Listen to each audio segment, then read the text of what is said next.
নমস্কার বন্ধুরা, আমি মানস বিশ্বাস, দ্য বং ইন্সপিরেশন ইউটিউব চ্যানেলে তোমাদের সবাইকে স্বাগত জানাই। আশা করি তোমরা সবাই সুস্থ আছো এবং ভালো আছো। তা ভিডিওর টাইটেল এবং থাম্বনেল দেখে তোমরা বুঝতে পেরেছো আমি কোন বিষয়ে কথা বলবো। তা আজকে আমি তোমাদের কথা বলবো গতকাল রাত থেকে যাদের ইনকোয়ারি আন্ডার প্রসেস বা তোমার অ্যাপ্লিকেশন আন্ডার প্রসেস এইগুলো দেখাচ্ছে তাদের।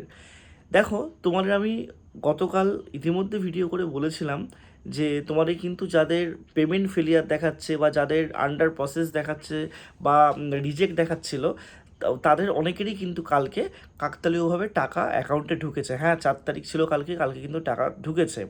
এবং কালকে সন্ধ্যার পর থেকে যাদের পেমেন্ট ফেলিয়ার বা রিজেক্টেড দেখাচ্ছিল তাদের সবার কিন্তু আন্ডার প্রসেস বা আন্ডার ইনকোয়ারি দেখাচ্ছে।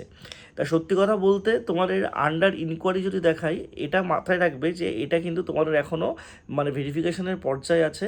সেটা হয়তো ব্লক স্তর থেকে বা কোনো জায়গা থেকে রিভার্ট তারা করে আবার রিভেরিফিকেশনের জায়গায় তোমাদের কিন্তু নিয়ে আসছে। এই রিভেরিফিকেশনের ঠিকঠাক হলে তোমরা এই মাসেই কিন্তু টাকাটা পেয়ে যাবে বা পেয়ে যেতে পারো, ঠিক আছে। আর যাদের একদম আন্ডার প্রসেস দেখাচ্ছে তাদেরও কিন্তু ভেরিফিকেশনের পর্যায়ে আছে, তারাও কিন্তু টাকা পেয়ে যাবে। আমি এইটুকু আপডেট পেলাম যে তোমাদের টাকা ঢোকার যে প্রক্রিয়াটা, এটা কিন্তু 1 তারিখে শেষ হয়ে যায়নি। তোমাদের আজকে যদি 5 তারিখ হয়, 5 তারিখ, 6 তারিখ, 7 তারিখ, 8 তারিখ, 10 তারিখ, ঠিক আছে, এরকমভাবে তোমাদের কিন্তু টাকা ঢুকতেই থাকবে। তোমরা যারা টাকা যদি কেউ পাও অবশ্যই আমাকে কমেন্ট বক্সে জানাবে। তা তোমাদের এখন করণীয় কি, এটাই সবথেকে বড় প্রশ্ন। কারণ 3,000 টাকা প্রান্তিক মানুষের বা বিভিন্ন জায়গায় বিভিন্ন কাজে তোমাদের লাগে এবং তোমরা অনেক কষ্ট করে তোমাদের কিন্তু এই ফর্ম ফিল আপটা করেছো। তা তোমরা সবাই কিন্তু প্রাপ্য, যারা যারা যোগ্য। তা তোমাদের এই টাকাটা তোমরা কিন্তু অবশ্যই পাবে। শুধু এইটুকুই বলবো, নতুন করে তোমরা কোনো আবেদন করতে চেও না। সবথেকে বড় কথা, নতুন করে আবেদন করলে তোমরা আবেদনটা হবে না। কারণ এখন শেষ মুহূর্তে গিয়ে তোমাদের যেহেতু আধার কার্ড দেওয়া আছে, যেহেতু ভোটার কার্ড দেওয়া আছে, যেহেতু রেশন কার্ড দেওয়া আছে, অটোমেটিক সিস্টেম থেকে সেটা নেবেই না। এটা একটা ভালো সিস্টেম কিন্তু বানিয়েছে।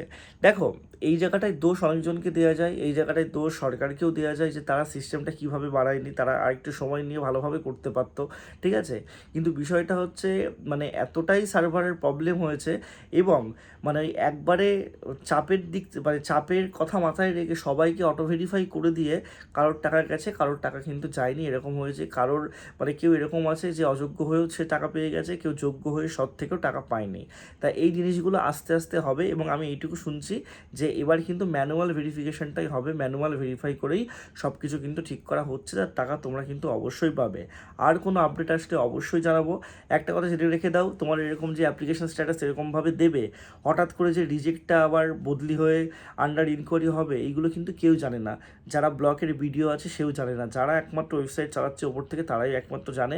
তো অবশ্যই প্রতিনিয়ত আপডেট পাওয়ার জন্য তোমরা চ্যানেলটা সাবস্ক্রাইব করে রাখো এবং ফেসবুকে যদি আমার মুখ তোমরা দেখতে পাও, আমার পেজটা ফলো করে রাখতে পারো।